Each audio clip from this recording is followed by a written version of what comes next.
नमस्कार, news India 24/7 के इस खास कार्यक्रम में आपका स्वागत है। मैं हूं विजय त्रिवेदी। आज की सबसे बड़ी खबर, संसद का बजट सत्र आज से शुरू हो रहा है। ठीक 1 घंटे बाद राष्ट्रपति के अभिभाषण के साथ ये सत्र शुरू होगा। इसके साथ ही आज आर्थिक सर्वेक्षण भी पेश किया जाएगा। राष्ट्रपति द्रौपदी मुर्मू का यह पहला अभिभाषण होगा संसद में। जब चुनाव हुआ उसके बाद ये पहला सत्र होगा जब द्रौपदी मुर्मू राष्ट्रपति के तौर पर बजट अभिभाषण को करेंगी। उसकी शुरुआत 11 बजे होगी। इससे पहले उनका कारवां राष्ट्रपति भवन से रवाना होकर संसद भवन पहुंचेगा। प्रधानमंत्री उनका स्वागत करेंगे। इसके साथ साथ राज्यसभा के सभापति और लोकसभा के अध्यक्ष भी उनके स्वागत के लिए तैयार होंगे। राष्ट्रपति के अभिभाषण के साथ ही बजट का ये सत्र शुरू होगा। इसके बाद बजट सत्र के अभिभाषण के बाद आर्थिक सर्वेक्षण भी पेश किया जाएगा, जिससे देश की अर्थव्यवस्था के हाल पर एक सरसरी नज़र आपको मिल पाएगी, निगाह मिल पाएगी कि कल का जो बजट आने वाला है, जब कल बजट पेश किया जाएगा उसकी स्थिति क्या होगी, वो भी इससे समझ में आ सकती है। आर्थिक सर्वेक्षण से बताया जा रहा है, IMF ने भी कहा है कि भारत की जो अर्थव्यवस्था है वो दुनिया के दूसरे देशों के मुकाबले में बेहतर है। हालांकि कमज़ोर रही है जो उम्मीद की जा रही थी उससे, लेकिन फिर भी वो बेहतर है। आज आर्थिक सर्वेक्षण पेश किया जाएगा।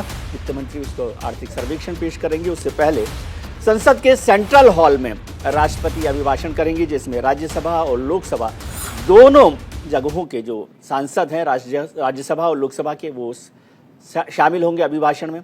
कांग्रेस के बहुत सारे सांसद भारत जोड़ो यात्रा की वजह से श्रीनगर में फंसे हुए हैं, लेकिन कांग्रेस ने स्पष्ट किया है कि कांग्रेस के नेता सोनिया गांधी इस अभिभाषण में ज़रूर शामिल होंगी। आज से बजट सत्र शुरू हो रहा है। आपको जानकारी होगी कि बजट सत्र जब शुरू होता है तो वो राष्ट्रपति के अभिभाषण से होता है। राष्ट्रपति संयुक्त सभा को लोकसभा और राज्यसभा के सभी सांसदों के साथ सेंट्रल हॉल में सत्र को संबोधित करेंगी और उसके साथ ही बजट सत्र की बात होगी। श्रीनगर में कांग्रेस के बहुत से सांसद फंसे हुए हैं, जिन्हें आज सुबह दिल्ली पहुंचना था, लेकिन जो कोहरा बना हुआ है, मौसम का हाल खराब है, उस वजह से बहुत से सांसद वहां फंसे हुए हैं। कैसा होगा बजट सत्र, कैसा होगा हमारा आर्थिक सर्वेक्षण, इस सब पर चर्चा करने के लिए हमारे साथ खास मेहमान जुड़ रहे हैं। डॉक्टर शरद कोहली जो अर्थशास्त्री हैं वो हमारे साथ जुड़ रहे हैं। भारतीय जनता पार्टी के नेता वैभव अग्रवाल और कांग्रेस के नेता कुंतल कृष्ण भी हमारे साथ जुड़े हुए हैं। आप सबका बहुत बहुत स्वागत है। डॉक्टर शरद कोहली, सबसे पहले आपसे समझना चाहता हूं, हालांकि बजट सत्र शुरू होगा, उसमें अभिभाषण के बाद आर्थिक सर्वेक्षण पेश किया जाएगा। अभी अभी IMF ने भी अपनी रिपोर्ट में कहा है कि कंपैरेटिव तौर पर भारत की अर्थव्यवस्था बेहतर है दूसरे देशों के मुकाबले। आप कैसे देख रहे हैं आर्थिक सर्वेक्षण को और हिंदुस्तान के माली हालात को?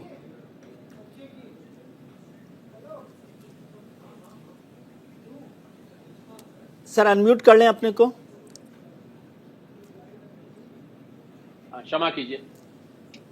बाकी की दुनिया का जो टोटल ग्रोथ का अनुमान दिया गया है जी, वो 2.9% का आज ही निकल के आया है जी।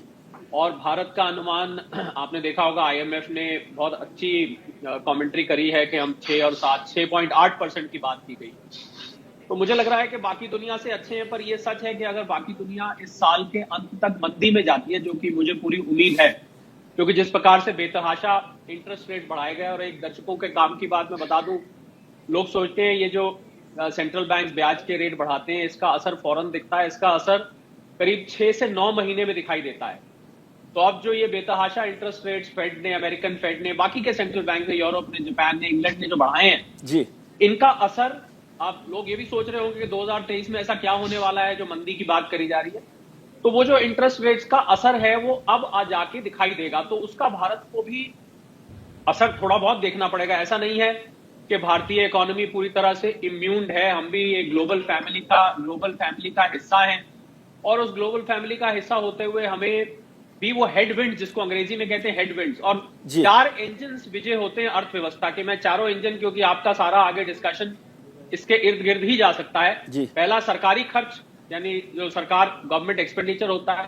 दूसरा होता है निजी निवेश, जो प्राइवेट इन्वेस्टमेंट। यहां पर इन्वेस्टमेंट फिक्स डिपॉजिट बनाने को नहीं होता, इन्वेस्टमेंट का मतलब है जो इंडस्ट्री या जो बिजनेस और उद्योग जो निवेश करते हैं। तीसरा होता है कंजम्पशन और चौथा होता है एक्सपोर्ट। ये 4 इंजन से इकोनॉमी चलती है विजय, और मुझे लग रहा है जो चौथा इंजन है एक्सपोर्ट का, इसमें थोड़ा सा चैलेंज आने का इस बार खतरा है, क्योंकि जब वैश्विक मंदी होगी तो भारतीय सामान कहाँ एक्सपोर्ट किया जाएगा। तो मुझे लग रहा है इस बजट में एक्सपोर्ट पर थ्रस्ट दिया जाएगा कि किसी भी तरह लोगों को मोटिवेट किया जाएगा, आप अच्छी सेल्समैनशिप करिए, आप जो मर्जी करिए, आप जाके एक्सपोर्ट करिए, क्योंकि एक्सपोर्ट में चैलेंज है। बाकी के जो शुरू के 2 इंजन है, पहले इंजन का बात करें और यही इकोनॉमिक सर्वे का परिप्रेक्ष्य भी रहेगा जी। सरकारी खर्च में विजय मुझे नहीं लग रहा कोई कमी आएगी, क्योंकि सरकारी खर्च पिछले साल 7.5 लाख करोड़ का केपेक्स था। इस साल मुझे उम्मीद है 9 साढ़े 9 लाख करोड़ के करीब ये जाएगा जी। निजी निवेश उसके पीछे पीछे चलता है, थोड़ा कम रहा है, इसमें कोई दो राय नहीं है। निजी निवेश बहुत अच्छा नहीं रहा है, इंडस्ट्री ने जिस स्पीड से इन्वेस्ट करना चाहिए था उस स्पीड से नहीं किया। वित्त मंत्री महोदया ने पीछे कहा था अनलीश द एनिमल स्पिरिट, उन्होंने आह्वान किया था उद्योग का कि आप भी आके इन्वेस्ट करिए। तीसरा इंजन सबसे ज्यादा ट्रिकी इंजन है, जिसपे मुझे लग रहा है बजट और आर्थिक सर्वेक्षण भी फोकस करेगा, वो है कंजम्पशन। देखिए भारतीय अर्थव्यवस्था 55 से 60% कंजम्पशन से बनती है और लोगों उसके लिए लोगों की जेब में पैसा चाहिए, उसके लिए आपको खर्च का propensity to consume, propensity to spend जिसको कहते हैं वो चाहिए। तो ये आयकर एक ऐसा माध्यम है, चाहे भले ही 1.5 करोड़ लोग असल में इनकम टैक्स देते हैं, 7 साढ़े 7 करोड़ लोग रिटर्ने फाइल करते हैं विजय, पर फिर भी मुझे लग रहा है कि लोगों की जेब में पैसा अगर जाएगा, किसी भी तरीके की आयकर की राहत अगर आती है, जो कि पिछले कई वर्षों में चर्चा बहुत मेजर तौर पे नहीं देखी गई, तो क्योंकि यह आखिरी वर्ष है सरकार के सामने पूरा बजट प्रस्तुत करने का, अगला बजट शायद वोट ऑन अकाउंट होगा, तो मुझे लग रहा है कि कंजम्पशन पे सरकार को विशेष ध्यान देना चाहिए कि लोग अगर खरीदेंगे जाके सामान तो ये अर्थव्यवस्था का चक्कर चलता रहता है। उसके लिए लोगों की जेब में, लोगों की इनकम बढ़ाना, लोगों की जेब में पैसा देना। और इसमें विजय कृषि क्षेत्र का बहुत महत्व रहेगा, क्योंकि कृषि 60 से 70% आबादी आज भी हमारी कृषि पर निर्भर है, प्रत्यक्ष या अप्रत्यक्ष रूप से। तो मुझे लग रहा है और उसका कंट्रीब्यूशन जो है कृषि क्षेत्र का हमारी जीडीपी में विजय, वो मात्र 15-16% है। तो ये जो स्क्यूड नंबर्स हैं, ये जो अजीब से नंबर्स हैं कि 60-70% आबादी जिस क्षेत्र पर निर्भर है उसकी जीडीपी में कंट्रीब्यूशन मात्र 15-16% है। तो ये मुझे लग रहा है इस गैप को भरना पड़ेगा। और एक और आर्थिक सर्वेक्षण में फोकस जो मुझे लगता है होना चाहिए, मालूम नहीं होगा कि नहीं, वो है ये जो इनइक्वालिटी ऑफ इनकम है। और मैं आज न्यूज इंडिया पे एक आंकड़ा देना चाहता हूं, आई एम श्योर आपको तो मालूम होगा, आप तो निरंतर एनालिसिस करते रहते हैं कि मात्र हम 140 करोड़ में से 10% लोग ऐसे हैं, विजय ध्यान दीजिएगा, मात्र 10% लोग ऐसे हैं जिनकी आय 25,000 रुपए या उससे ज्यादा है। अब आप मुझे बताइए 14 करोड़ लोग इस देश में हैं जो 25,000 से ज्यादा कमाते हैं। तो मुझे लग रहा है ये जो इनकम का गैप है, इस गैप को भरने में ही भारत की तरक्की कहीं छुपी हुई है विजय। ठीक है सर, इस पर चर्चा करेंगे आपके साथ, क्योंकि बहुत इंटरेस्टिंग इंफॉर्मेशन भी आपने दी है। कुंतल कृष्ण साहब भी हमारे साथ जुड़े हुए हैं, कांग्रेस के नेता हैं। कुंतल जी, आप किस तरह से देख रहे हैं इस बजट सत्र को? क्या संभावनाएं, क्या उम्मीदें और क्या आशंकाएं आपकी है? विजय जी देखिए, जैसा कि अभी हमारे मित्र भी कह रहे थे, अर्थशास्त्री हैं, आर्थिक विषयों पे उनकी बहुत ज़्यादा पकड़ है, पर ठीक है, दुनिया ने एक पैंडेमिक झेला, उसके बावजूद भी जिस तरीके से भारत की इकोनॉमी चल रही है वो हमारे लिए चिंता का विषय तो है ही है। हमारे पड़ोस में बांग्लादेश है, आप देखें बांग्लादेश आज हमसे बहुत ज़्यादा बेहतर स्थिति में है विजय। आपको मैं एक डेटा बताता हूं, बांग्लादेश का पर कैपिटा जीडीपी जो है वो क्रॉस कर गया है इंडिया के पर कैपिटा जीडीपी को 2021 में। तो जब हम बात करते हैं कि भाई दुनिया से हम अपने आप को कंपेयर करते हैं कि भाई यहां पे स्लम्प आया हुआ है तो हम अपनी पीठ थपथपाते हैं, हम आज की जो वस्तु स्थिति है हम उसे क्यों नहीं देखते हैं, हमारा फिस्कल डेफिसिट कहां पे है हम उसे क्यों नहीं देखते हैं। अभी हमारे अर्थशास्त्री मित्र बहुत कुछ, देखिए सरकार को इन बातों को ध्यान देना होगा, सिर्फ अपनी पीठ थपथपाने से काम नहीं चलेगा जी। इसीलिए इस सरकार को इस बात को बिल्कुल इस चीज पे, इस बजट सेशन में सरकार को एक ऐसा बजट देना होगा जो इस देश के आम नागरिक का बजट हो। सिर्फ और सिर्फ वो जो कहते हैं कि वो जो सिर्फ एक छोटा सा स्ट्राटा है जिस पे आज तक मोदी की सरकार ध्यान देती आई है, उन लोगों को छोड़ करके जो बड़ा मास है, जो इस देश का आम जनता जो एक बड़ा कॉन्स्टिट्यूट करती है, उस पे सरकार को ध्यान देना होगा। जी जी डॉक्टर कोहली, कुंतल जी जो बात कर रहे हैं, लेकिन आपने जो बात महत्वपूर्ण एक और कही थी, दोनों मिली हुई है। इनइक्वलिटी जो है हमारे यहाँ पर इनकम की, प्रॉपर्टी की, असेट्स की, उसका क्या रास्ता है? 2021 में जब निर्मला सीतारमण जी ने बजट पेश किया गया था तो उसे कहा था once in a century budget, ठीक है। अब आज जब आखिरी बजट इस दूसरे कार्यकाल का माना जा रहा है, पूर्ण बजट, कंप्लीट बजट जिसे हम कहते हैं, तो उसको आप कैसे देख रहे हैं? और जब हमारी 10% आबादी 25,000 रुपए से ज्यादा कमाते हो तो ये आंकड़े IMF और ये जो डॉक्टर शरद कोहली जैसे विद्वान लोग हैं उनकी जो रोजी पिक्चर है वो कहाँ होती है? पॉकेट में तो नहीं है ना पैसा मेरे सर। देखिए विजय, ये जो इनइक्वालिटी ऑफ इनकम है, पहली बात तो ये ध्यान देने वाली बात है, मैं किसी राजनीतिक पक्ष से नहीं आता हूं और मैं नहीं, मैं आपसे ये अर्थव्यवस्था समझना चाहता हूं, राजनीति की बात नहीं जी। तो ये जो इनइक्वालिटी ऑफ इनकम है ये दशकों से चली आ रही है। ये कोई ये नहीं कि पिछले 7-8 साल में ज्यादा इनइक्वालिटी बढ़ गई है, ऐसा कुछ नहीं है। पहली बात, इनइक्वालिटी ऑफ इनकम, यहाँ गरीबों और अमीरों के बीच में जो फर्क था वो सदियों से चला आ रहा है। इसमें कोई भी राजनीतिक पक्ष अपना पल्ला नहीं झाड़ सकता कि साहब हमारे राज्य में तो ऐसा नहीं था, अब ये ज्यादा बढ़ गया, ऐसा कुछ नहीं है। पहली बात। दूसरी बात, हमारे जो माननीय प्रवक्ता हैं, हमारे मित्र हैं कांग्रेस के, उन्होंने बांग्लादेश का एग्जाम्पल दिया। तो बांग्लादेश की ये सही बात है कि पर कैपिटा, क्योंकि उनकी आबादी कम है, पर कैपिटा हमसे 19-20 फर्क हो सकती है, परंतु बांग्लादेश की जो माली हालत है, आर्थिक हालत, वो ठीक इस समय बहुत अच्छी नहीं है। आज से 2-3 साल पहले बांग्लादेश की हालत बहुत अच्छी थी, एक्सपोर्ट ओरिएंटेड इकोनॉमी थी, टेक्सटाइल में उनका वर्चस्व था। अब उनकी हालत उतनी नहीं अच्छी, उनकी अभी फॉरेन एक्सचेंज रिजर्व की कंडीशन बहुत अच्छी नहीं है। भारत के पड़ोस में तीनों तरफ, इधर श्रीलंका, उधर पाकिस्तान, इधर बांग्लादेश, इस समय आर्थिक रूप से मैं मानता हूं कि एक हाहाकार जैसी परिस्थिति है, जहां पर बहुत दिक्कत है। अब जहां तक बात आती है कि ये जो लोगों की आय है, क्या ये बजट लोगों की आय बढ़ाएगा? तो देखिए, लोगों की आय बढ़ाने का तो विजय तरीका एक ही है जी, कि देश उन्नति करे, देश तरक्की करे, देश की ग्रोथ की रफ्तार तेज हो।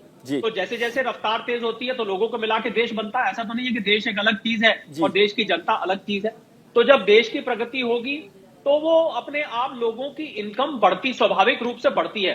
पर सवाल यह है कि हमारी आबादी इस समय इतनी बड़ी समस्या है, जहां आबादी एक तरफ हमारे पास एसेट है, हम 140 करोड़ लोग हैं, और जैसे ही यहां पर आमदनी बढ़ने लगती है, जीडीपी बढ़ने लगती है, उससे ज्यादा आबादी बढ़ जाती है। तो क्या होता है, वही थोड़ी सी मिठाई वो थोड़ी थोड़ी सबके हिस्से में आती है। तो विजय, मुझे लगता है बहुत सारी चीजें हैं इसमें। बेरोजगारी एक बहुत बड़ी समस्या है, जो मुझे लग रहा है कि आर्थिक सर्वेक्षण में और बजट में जिसका फोकस रहना चाहिए।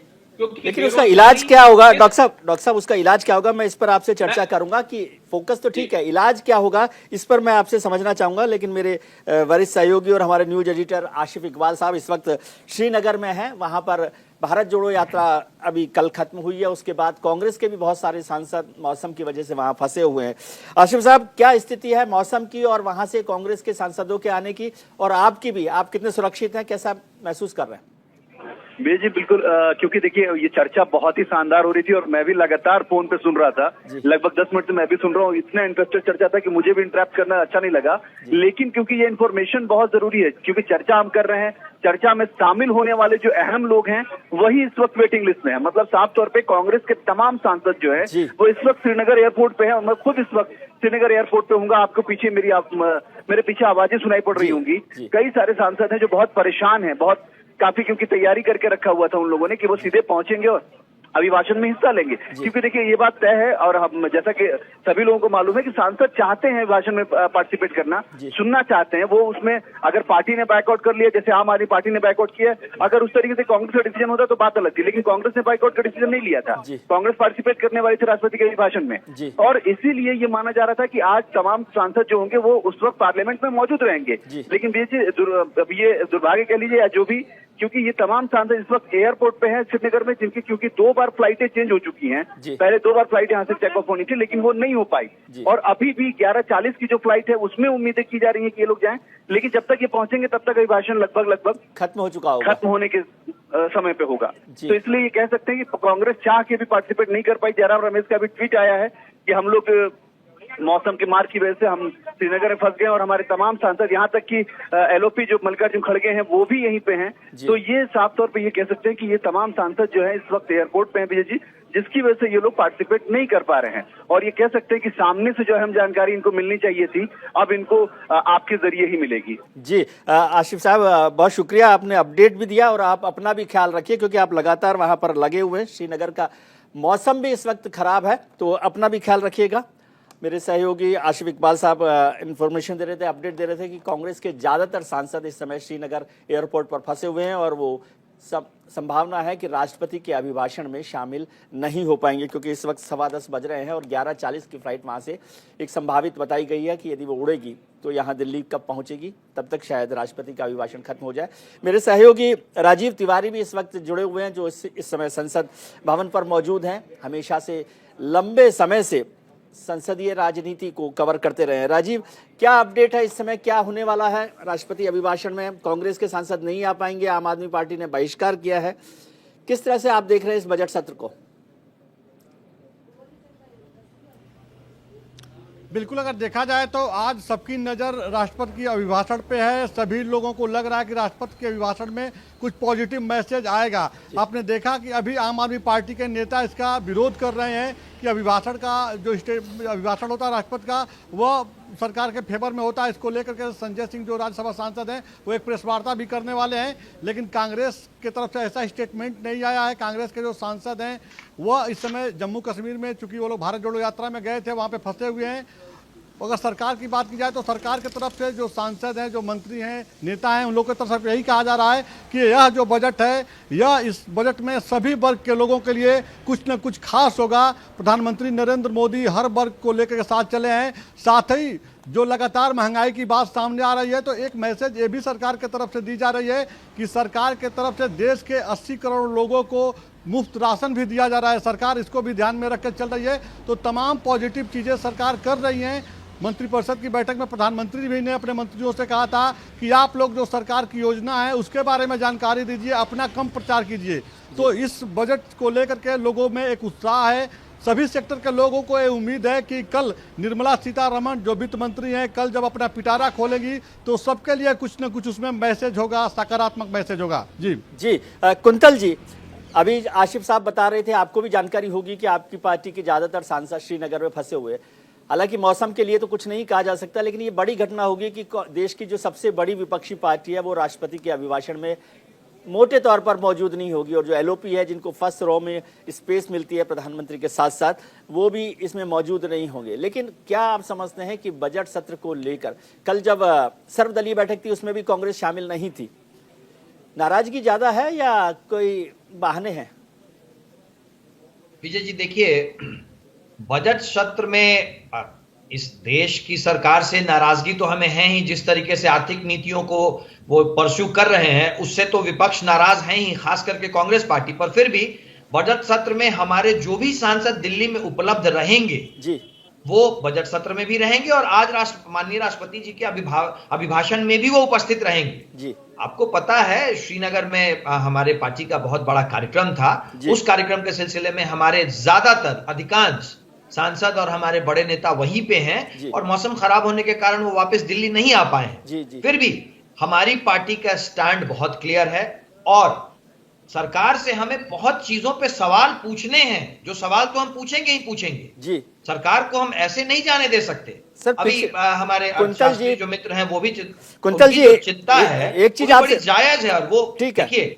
एक चीज समझना चाहता हूँ आपसे पहले, नहीं, एक चीज समझना चाहता हूँ। आपने कहा कि हम सवाल पूछेंगे, विपक्ष का अधिकार ही है सवाल पूछने का और संसद का सत्र होता ही इसलिए कि आप सवाल पूछे। लेकिन पिछला अनुभव ये रहा है कि आप सवाल पूछने के बजाय बहिष्कार ज्यादा करते हैं और हाउस में नहीं रहते, हाउस को चलने नहीं देते हैं। विजय जी, जब सरकार की मंशा ही नहीं होगी डेमोक्रेटिक तरीके से हाउस चलाने की तो हम क्या करेंगे जी? सरकार की मंशा ही नहीं होती है कि सदन में बातचीत हो, सदन में सवाल जवाब हो जी। भारत की संसद ही एक ऐसी जगह है जहां पे हम सरकार से सवाल पूछते हैं और सरकार मैंडेटेड है हमारे जवाब को देने के लिए। परंतु सरकार की मंशा ही नहीं है। सरकार तो डेमोक्रेटिक तरीके से, सरकार तो गणतांत्रिक तरीके से सरकार चलाना ही नहीं चाहती है, संसद नहीं चलने देना चाहते हैं। वैसी स्थिति में हमें फिर वो सारे अपने विरोध के तरीके अख्तियार करने पड़ते हैं। और सरकार से सवाल पूछने के लिए तो हम हैं ही और सरकार को हमारे सवालों का जवाब देना पड़ेगा। विजय जी हमारे साथ भारतीय जनता पार्टी के नेता भी जुड़ गए हैं, वैभव साहब। सर, आपका भी बहुत बहुत स्वागत है। बजट सत्र शुरू हो रहा है और अभी अभी खबर आई है कि सेंसेक्स जो है 325 पॉइंट लुढ़क गया है। ये बहुत अच्छी खबर तो नहीं है आपके लिए, लेकिन आप कैसे देख रहे हैं इसको?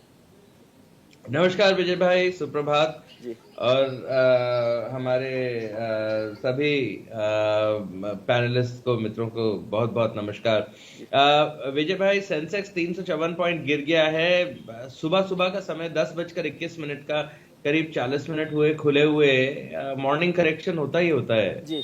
जरूरी नहीं होता सेंसेक्स में कि मॉर्निंग में हमेशा ऊपर जाए। दोपहर में आते आते कभी कभी अगले दिन की ट्रेडिंग जो होती है वो सुबह की करेक्शन में आती है, उसमें कोई दिक्कत नहीं है। इसमें मतलब आप देखें, अगर बैंकिंग इंडस्ट्री का आप एनालिसिस देखें बजट के लिए, बैंकिंग इंडस्ट्री ने एक 4 pronged अप्रोच रखी है सरकार के सामने, जिसके अंदर एक्सपेक्टेशंस हैं, जिसके अंदर एक्सपेक्टेड टैक्स चेंजेस हैं, जिसमें डायरेक्ट टैक्स और इनडायरेक्ट टैक्स का चेंजेस है, और कुछ दूसरे सोशल रिफॉर्म्स की एक्सपेक्टेशंस करी हैं। तो आप देखें कि ये 66 डेज का सेशन आने वाला है, 66 दिन का सेशन आएगा जी। और 66 दिन में से जो पहला हिस्सा होगा वो तो हमारे कॉलोनियल माइंडसेट के साथ चलेगा जी। लेकिन आशा करते हैं कि सेशन का बजट सत्र का दूसरा हिस्सा कॉलोनियल माइंडसेट को छोड़कर एक नए जमाने में प्रवेश करेगा, एक नई पार्लियामेंट बिल्डिंग में चलेगा जी। और पूरा विश्व उसको देखेगा। भारत ख्याति प्राप्त देश है आज की तारीख में जी। और मैं ये भी समझता हूं कि ये निर्मला जी का 5वां बजट और हमारा 9वां बजट है जी। मुझे लगता है कि 2024 के चुनावों से पहले भाजपा का ये बजट देश को एक सौगात और देगा, जिसके अंदर हर तबके का ध्यान रखा जाएगा। जी, ये अच्छा है कि आपको अभी से चिंता होने लग गई है, क्योंकि आखिरी बजट है और चुनाव आने वाले हैं 2024 के, तो आपकी चिंता इस बजट को लेकर और चुनाव को लेकर है। लेकिन सर, दो बातें महत्वपूर्ण है, अभी डॉक्टर कोहली भी कह रहे थे। एक तो इनइक्वलिटी जो है हमारे यहाँ इनकम की, वो बढ़ी है। 10% लोगों के पास 25,000 रुपए कमाते हैं, 10% लोग, यानी 14 करोड़ लोग 140 करोड़ में से। दूसरी बात जिसे आप बड़ी क्रेडिट देते हैं, मैं डॉक्टर कोहली से भी समझूंगा कि 80 करोड़ लोगों को आप 5 किलो अनाज मुफ्त दे रहे हैं। ये देश की रोजी पिक्चर बताता है, या आपने कुछ नहीं किया प्रभु, इस वजह से 80 करोड़ लोगों को भोजन मुफ्त में देना पड़ रहा है? मुझे एक बात बताइए विजय भाई, आप दुनिया की सबसे ज्यादा डेवलप्ड इकोनॉमी किसको मानते हैं? जी, मैं तो हिंदुस्तान की बात कर रहा हूं। अपने घर में क्या है हाल? मेरे घर में दाल रोटी ठीक से मिल रही है कि नहीं मिल रही है, उसकी बात करिए।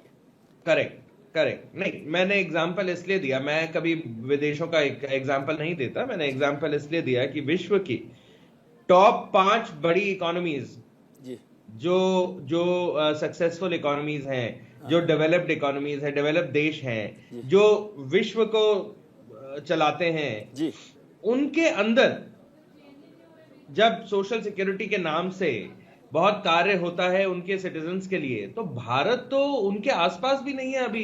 भारत तो अब पिछले 10 साल में उभरना शुरू हुआ। भारत ने पिछले 20 साल में करवट ली, पिछले 10 साल में उभरना शुरू हुआ। सडनली भारत के अंदर एक जो 1 रुपया टैक्स पेयर देता है वो 1 रुपया ही नीचे जा रहा है जी। भाई राजीव गांधी, विजय भाई आपकी रिपोर्ट है राजीव गांधी के ऊपर, जब उन्होंने बोला था कि 100 रुपए जाते हैं तो 10 रुपए पहुंचते हैं जी, है ना। तो मतलब अगर अपने पास एक सोशल सिक्योरिटी के नाम पे कुछ करेक्शंस हो रहे हैं सोसाइटी पे और उनका हाथ थामा जा रहा है सरकार के द्वारा, तो मुझे नहीं लगता है कि इसको हमें एक वीकनेस के तौर पे देखना चाहिए। सरकार सपोर्ट कर रहा है हर तबके को। अगर जरूरत पड़ रही है ना, जरूरत पड़ रही है। अगर आप बड़ा व्यापारी वर्ग देख लें तो चलो नीचे के तबके को खाना दे रही है सरकार, लेकिन अगर आप बड़ा व्यापारी वर्ग देख लें तो उनको कैपिटल मुहैया करा रही है, रुपया मुहैया करा रही है जी। ठीक है, तो भाई वो भी तो खाना ही है जी। डॉक्टर कोहली, जो बात वैभव जी कह रहे हैं, मैं आपसे समझना चाहता हूं कि ये जो इनइक्वलिटी है, ये जो 80 करोड़ लोगों को मुफ्त भोजन है, ये किस तरह की रोजी पिक्चर है? दुनिया में जो नंबर 3 पर सबसे ज्यादा आमदनी वाले या संपत्ति वाले उद्योगपति है वो हमारे देश में है, लेकिन उनका नाम देश के बड़े इनकम टैक्स पेयर्स की 15 लोगों की लिस्ट में भी नहीं है। ये किस तरह की इनइक्वलिटी है? और आप रोज बना देते हैं फॉर्म 16 भर के भेज देना विजय भाई, तनख्वाह मिलती नहीं उससे पहले आपका फॉर्म 16 की चिंता रहती है। तो जो गरीब आदमी है उसका टैक्स तो आप लेने के लिए हमेशा तैयार रहते हैं जो बड़े लोग हैं, और जैसे वैभव जी ने भी कहा कि 80 करोड़ लोगों को दे रहे हैं और अब व्यापारियों को भी कैपिटल उपलब्ध करवा रहे हैं, हालांकि उसकी लेकर भी आलोचना होती है। कुछ समझाइए सर थोड़ा सा मुझे।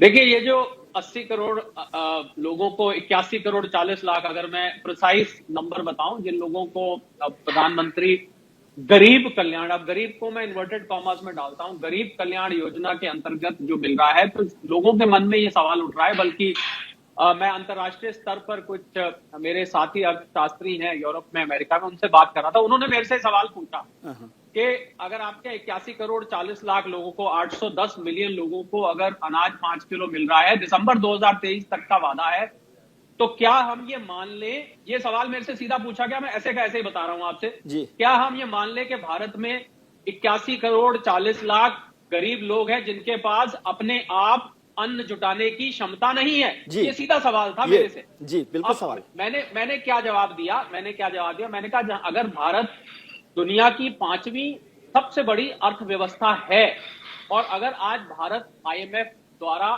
चमकता सितारा बताया जाता है, तो ये जो 81 करोड़ 40 लाख लोग हैं, ये जरूरी नहीं कि इनका अन्न या इनका राशन या इनकी रसोई उन 5 किलो अनाज के सहारे चल रही है। मुझे लगता है कि सरकार ने एक मुहिम चलाई कि आपकी कुछ, जब कोविड के दौरान जब दिक्कत आई, तो मुझे लग रहा है ये 5 किलो अनाज बहुत सारे ऐसे लोग भी ले रहे हैं, जिसपे बल्कि मैं वैभव का ध्यान खींचना चाहूंगा और उनको ध्यान देना चाहिए। बहुत सारे ऐसे परिवार 5 किलो अनाज ले रहे हैं जिनको शायद इसकी जरूरत नहीं है, उनकी आमदनी अच्छी खासी है, उनके घर में 3-3, 4-4 लोग कमाते हैं, पर वो मौके को छोड़ना नहीं चाहते कि जो आ जाए ले लो, मुफ्त में चीज आ रही है क्यों छोड़ो। तो ये मुझे लग रहा है ये विश्लेषण करने की जरूरत है, क्योंकि जहां एक तरफ ये सरकार की प्रशंसा का विषय है कि 81 करोड़ 40 लाख लोगों को आप इतने महीनों से लगातार 5 किलो अनाज दे रहे हैं, वहीं दूसरी तरफ ये प्रश्न चिन्ह, जो मेरे से प्रश्न पूछा गया, ये प्रश्न चिन्ह खड़ा करता है कि क्या आप सर्टिफाई कर रहे हैं, क्या आप इस बात पे सर्टिफिकेट लगा रहे हैं कि आपके 81 करोड़ 40 लाख लोग, अगर ये 5 किलो नहीं मिला तो भूखे सोएंगे?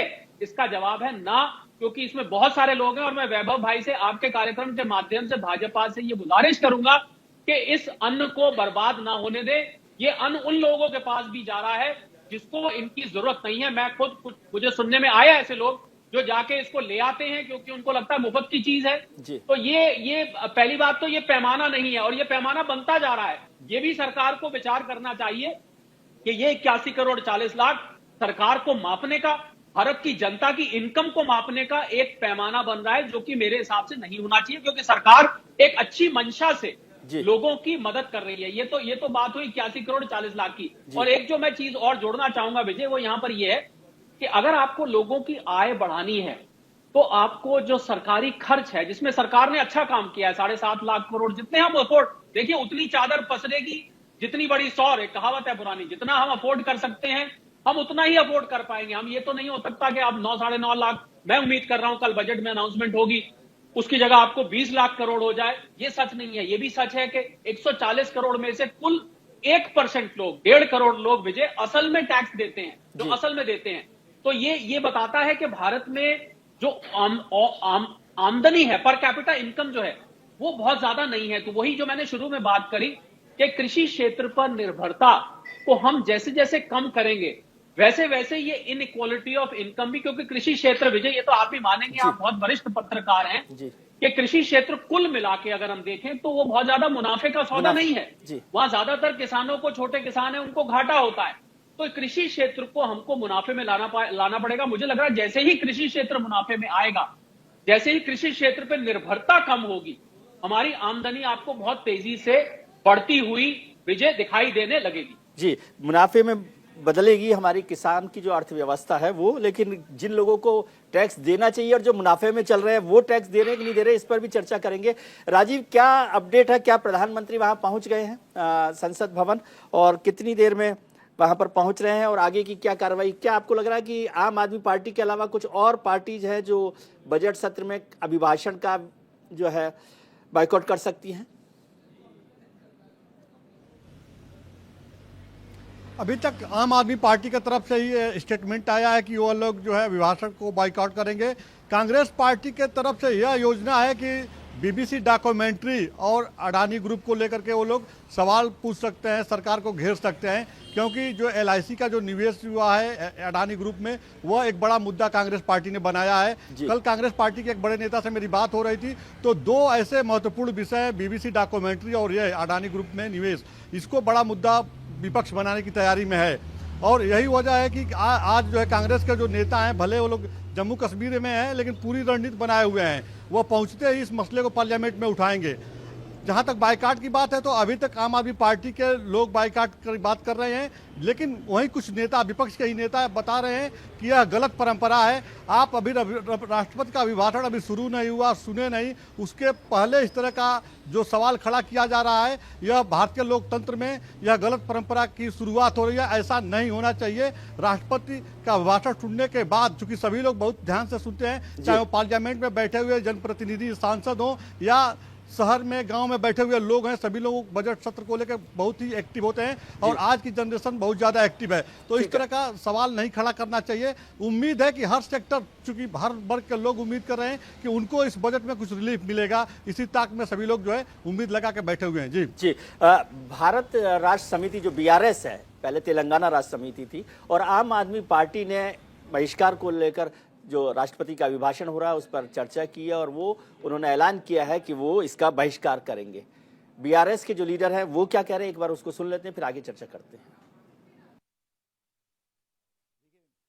BRS और आप पार्टी दोनों हमने डिसाइड किया है कि आज प्रेसिडेंशियल एड्रेस जो होती है हर पार्लियामेंट के पहले, बजट सेशन के पहले प्रेसिडेंट एड्रेस करती है, वो गवर्नमेंट की प्रोग्राम्स को, उनके पॉलिसीज को बताती है।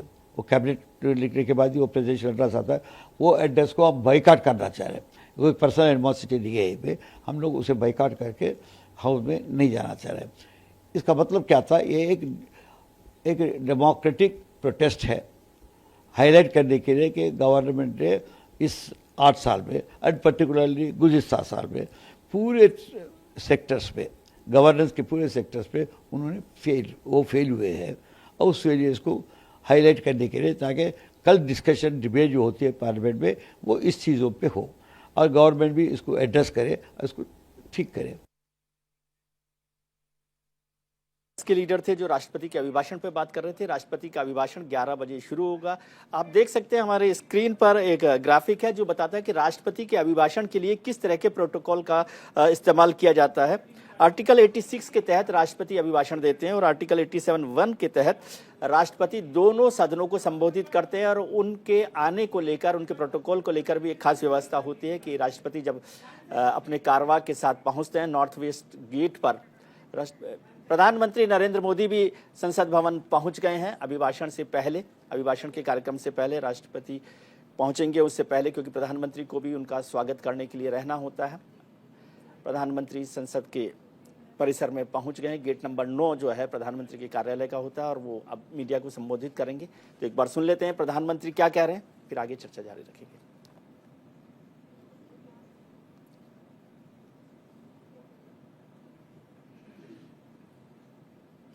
2023 का वर्ष आज बजट सत्र का प्रारंभ हो रहा है और प्रारंभ में ही अर्थ जगत के जिनकी आवाज को मान्यता होती है, वैसी आवाज चारों तरफ से सकारात्मक संदेश लेकर के आ रही है। आशा की किरण लेके आ रही है, उमंग का आगाज लेकर के आ रही है। आज एक महत्वपूर्ण अवसर है।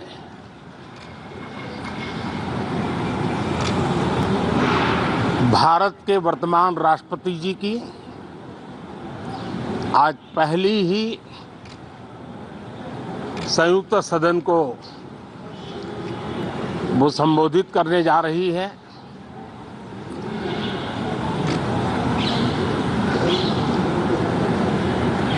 राष्ट्रपति जी का भाषण भारत के संविधान का गौरव है, भारत की संसदीय प्रणाली का गौरव है और विशेष रूप से आज नारी सम्मान का भी अवसर है और दूर सुदूर जंगलों में जीवन बसर करने वाले हमारे देश के महान आदिवासी परंपरा के सम्मान का भी अवसर है। न सिर्फ सांसदों को, लेकिन आज पूरे देश के लिए गौरव का पल है कि भारत के वर्तमान राष्ट्रपति जी का आज पहला उद्बोधन हो रहा है और हमारे संसदीय कार्य में गत 6-7 दशक से जो परंपराएं विकसित हुई हैं, उन परंपराओं में देखा गया है कि अगर कोई भी नया सांसद जब पहली बार सदन में बोलने के लिए खड़ा होता है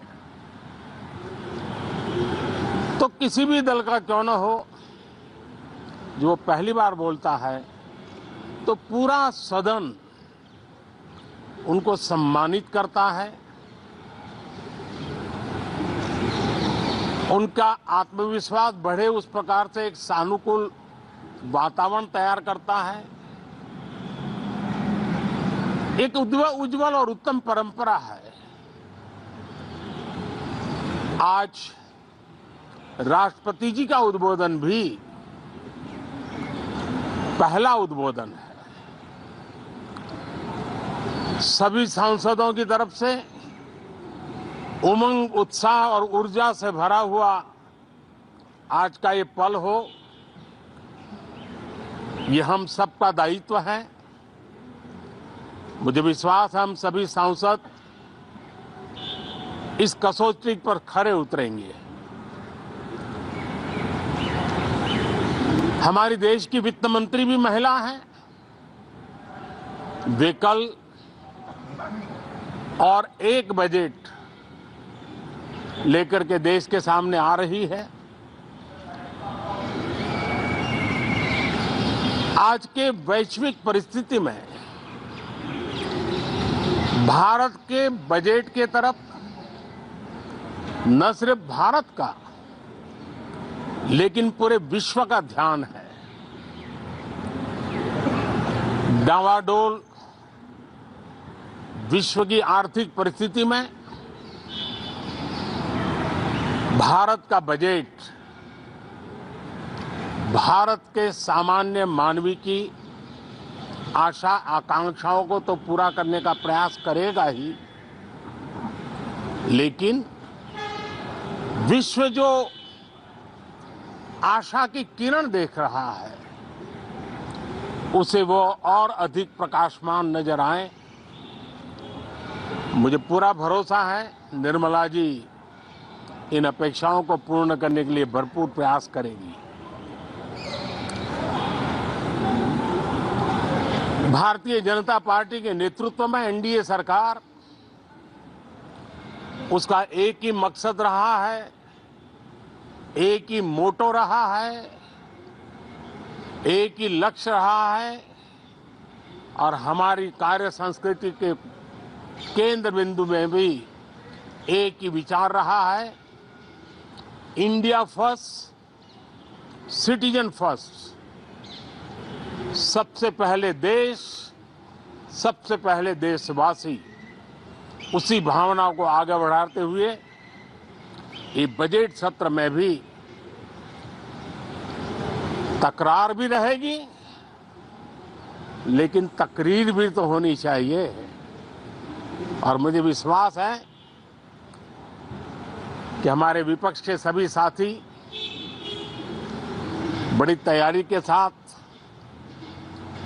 बहुत बारीकी से अध्ययन करके सदन में अपनी बात रखेंगे। सदन देश के नीति निर्धारण में बहुत ही अच्छी तरह से चर्चा करके अमृत निकालेगा, जो देश को काम आएगा, मैं फिर एक बार आप सबका स्वागत करता हूं, बहुत बहुत शुभकामनाएं देता हूं। धन्यवाद।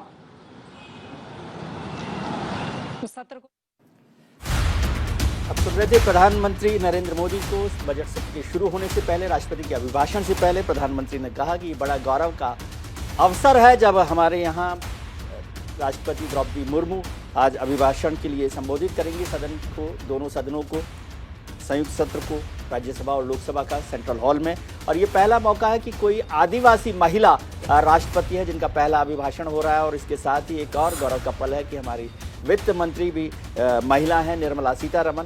उनका ये संभवतः आखिरी बजट हो इस लोकसभा में जिसको चर्चा कर रहे हैं। आप तस्वीरें देख रहे हैं कि राष्ट्रपति द्रौपदी मुर्मू अपने काफिले के साथ निकलेंगी, अभी राष्ट्रपति भवन से निकल रही हैं और यहाँ से कुछ देर में उनका काफिला रवाना होगा। उनका पूरा कारवा तैयार है जो उनकी इंतजार कर रहा है और यहाँ से राष्ट्रपति पहुंचेंगी सीधे संसद भवन। राष्ट्रपति के लिए अनुच्छेद 87(1) के तहत राष्ट्रपति दोनों सदनों को संबोधित करती हैं। आम चुनाव के बाद आपको जानकारी है कि पहला सत्र और हर साल का पहला सत्र यानी कि जो बजट सेशन होता है उसे राष्ट्रपति अपने अभिभाषण के साथ शुरू करते हैं। संसद के दोनों सदनों को राष्ट्रपति सेंट्रल हॉल में अब तक संबोधित करते रहे हैं। ये बजट सत्र है और संभावना ये भी है कि जो हमारा मौजूदा संसद भवन है उसमें राष्ट्रपति का ये आखिरी अभिभाषण हो।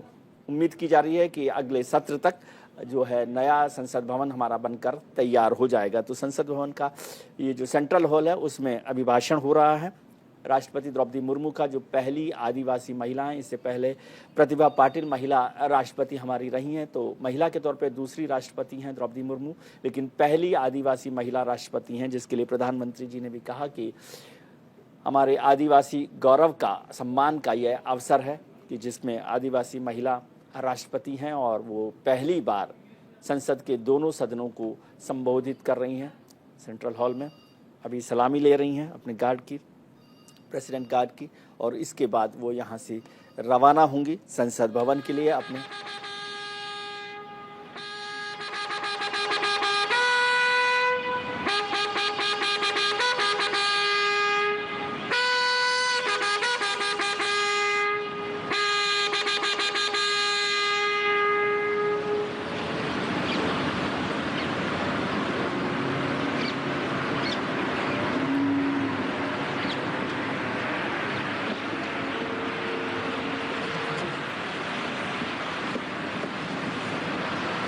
कुछ ही समय के उपरांत राष्ट्रपति महोदय की कारों का काफिला संसद की ओर प्रस्थान करेगा। सबसे आगे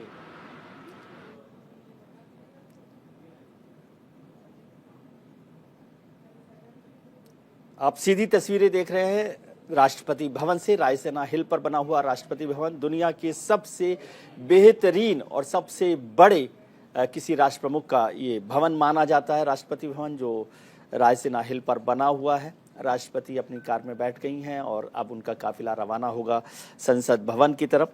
संसद के उत्तर पश्चिम दरवाजे से राष्ट्रपति की एंट्री होती है, जहां उनका सबसे पहले राज्यसभा के जो चेयरमैन है यानी उपराष्ट्रपति हैं वो स्वागत करते हैं। फिर बॉडीगार्ड की टुकड़ी कतारबद्ध होते हुए परंपरागत सेरेमोनियल अंदाज में राष्ट्रपति भवन से विजय चौक तक का रास्ता और उसके बाद संसद भवन की ओर अग्रसर होगा ये काफिला। राष्ट्रपति महोदया की कार के दाहिने ओर रेजिमेंट के कमांडेंट कर्नल अनूप तिवारी अपने घोड़े पर सवार और बाईं ओर रेजिमेंट के second in command lieutenant colonel Ramakant Yadav.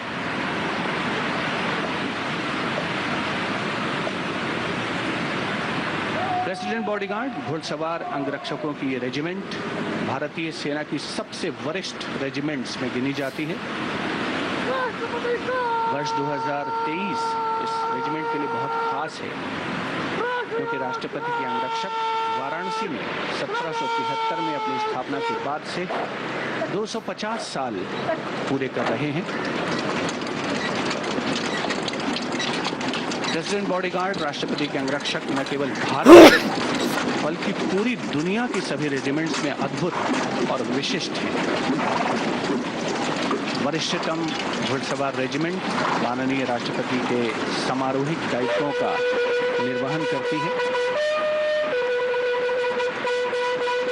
देख सकते हैं कि रेजिमेंट के कमांडेंट कर्नल अनूप तिवारी राष्ट्रपति महोदया की लिमोजीन के दाहिनी ओर और बाईं ओर रेजिमेंट के second in command lieutenant colonel Ramakant Yadav. Jaipur column को क्रॉस करते हुए आगे बढ़ते हुए ये काफिला विजय चौक की ओर अग्रसर होता हुआ राष्ट्रपति भवन का आयरन गेट, जिसे राष्ट्राध्यक्षों के आगमन, प्रस्थान और ऐसे ही विशिष्ट अवसरों के तौर पर खोला जाता है।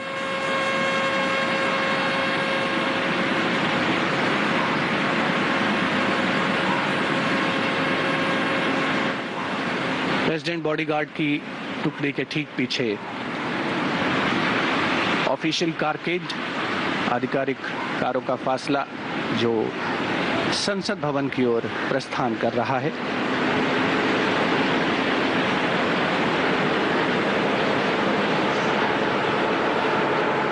राष्ट्रपति महोदया के इस काफिले में जो प्रेसिडेंट बॉडीगार्ड की टुकड़ी है, राष्ट्रपति समारोहिक अंगरक्षक, वो दो भागों में दरअसल बटे होते हैं।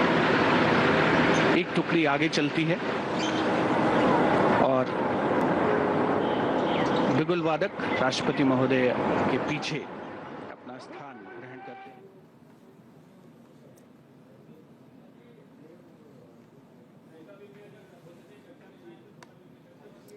आप देख रहे हैं सीधी तस्वीरें राष्ट्रपति माननीय राष्ट्रपति द्रौपदी मुर्मू का जो काफिला है वो राष्ट्रपति भवन से निकल रहा है। ये जो आयरन गेट है, जिसे मुख्य द्वार कहा जाता है राष्ट्रपति भवन का, ये सिर्फ राष्ट्रपति और राष्ट्राध्यक्षों के आगमन और प्रस्थान के लिए खोला जाता है। आमतौर पर ये बंद रहता है।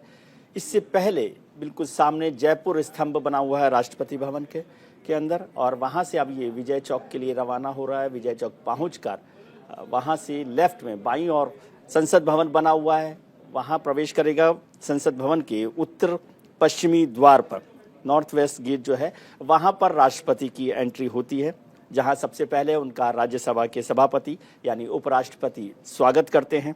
राष्ट्रपति सेंट्रल हॉल, उसके बाद राज्यसभा में के चेयरमैन के स्वागत के साथ साथ प्रधानमंत्री, लोकसभा के अध्यक्ष और संसदीय कार्य मंत्री और दोनों सदनों के महासचिव भी राष्ट्रपति के स्वागत के लिए, अभिवादन के लिए मौजूद रहते हैं। वहाँ से राष्ट्रपति स्वागत के बाद सेंट्रल हॉल में प्रवेश करते हैं। सेंट्रल हॉल में उनके दाईं ओर राज्यसभा के सभापति और बाईं ओर लोकसभा के अध्यक्ष बैठते हैं। ये भी प्रोटोकॉल के तहत है। प्रधानमंत्री राष्ट्रपति के सामने नीचे पहली रो में बैठते हैं, जहाँ पर विपक्ष के नेता के लिए भी व्यवस्था होती है और केंद्रीय मंत्रियों के लिए व्यवस्था होती है। राष्ट्रपति के दाईं ओर राज्यसभा के सभापति और बाईं ओर लोकसभा के अध्यक्ष बैठते हैं। फिर वहाँ पर ट्रम्पेट से उनका स्वागत होगा और उसके बाद राष्ट्रगान, और राष्ट्रगान के बाद राष्ट्रपति का अभिभाषण होगा। ये काफिला चल रहा है विजय चौक से संसद भवन की तरफ। संसद भवन पहुंचेगा और संसद भवन पर प्रधानमंत्री उनकी अगवानी के लिए मौजूद रहेंगे। प्रधानमंत्री, राज्यसभा के सभापति और लोकसभा के अध्यक्ष। ये रायसीना हिल है, आप देख रहे हैं विजय चौक से। ये सीधी आप तस्वीर देख रहे हैं विजय चौक से। राष्ट्रपति भवन सामने दिखाई देता है विजय चौक से। प्रेसिडेंट बॉडीगार्ड जो हैं उनके साथ चलते हैं। सेरेमोनियल कारवाई से कहा जाता है। एक ज़माने तक कार की बजाय विशेष बग्घी का इस्तेमाल राष्ट्रपति के लिए किया जाता था, राष्ट्रपति के आवागमन के लिए। जी, हमारे साथ खास मेहमान जुड़े हुए हैं। डॉक्टर शरद कोहली भी जुड़े हुए हैं, वैभव गुप्ता अग्रवाल भी जुड़े हुए हैं और कृष्ण कुंतल कांग्रेस के नेता भी जुड़े हुए हैं। डॉक्टर कोहली, आप आर्थिक सर्वेक्षण का छोटा सा मुझे बताएं कि क्या एक्सपेक्ट कर रहे हैं आप आर्थिक सर्वेक्षण से और बजट से? बहुत छोटा सा जवाब हमें चाहिए, फिर राष्ट्रपति का अभिभाषण होगा।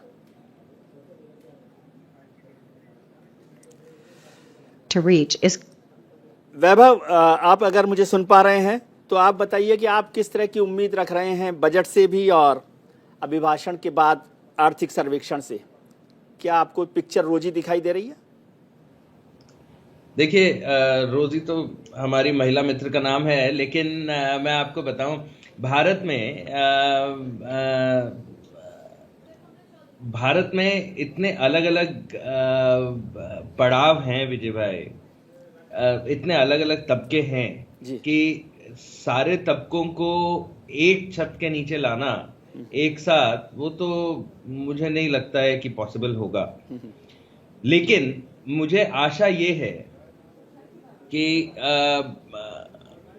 भाजपा सरकार, एनडीए सरकार भाजपा के नेतृत्व में एक ऐसे बजट को पेश करेगी जो पिछले 4-5 बजट्स में करेक्शन करता आया है जी।